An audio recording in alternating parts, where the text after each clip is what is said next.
ආයිබෝන් ඔබට මේ දක්නට ලැබෙන මේ සියලුම ඩොමෙස්ටික් මැෂින් ගංවතුරට යට වෙලා නැවත සාදා ගැනීම සඳහා ලබා දුන් මැෂින් තියෙන්නේ මේ එක මැෂිමක්. ඉතින් ඒක ඇතුලේ මේ විදිහට රොඩු තැන්පත් වෙනවා. මේ විදිහට රොඩු තැන්පත් වෙනවා. මෝටරෙත් මේ වගේ වෙනවා. සමහර ගොඩක් මෝටර කරකලා හදාගන්න පුළුවන් සුද්ධ කරලා. සමහර ඒවා හදාගන්නට අමාරුයි. ඇතුලේ කොයිල් එක පොඩි හින්දා.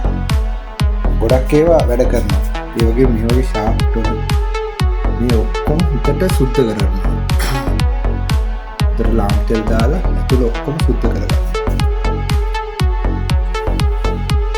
ඒ වගේමයි මේ සුද්ධ කරගත්ත තවත් මැෂිනක් මේ තියෙන්නේ. මේක සුද්ධ කරගත්ත මේක තියෙන්නේ පුරු කරලා ඔක්කොම හදලා තියෙන්නේ. සල් කරගන්න තියෙන්නේ.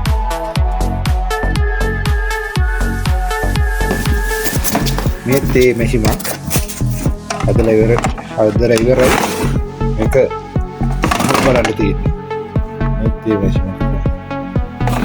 මම අතුරට මේ වගේ මැෂින් ගොඩක් යට වෙලා තිබ්බා. ඒවා හැම එකක්ම ගලවලා වෙන වෙනම හදන්න.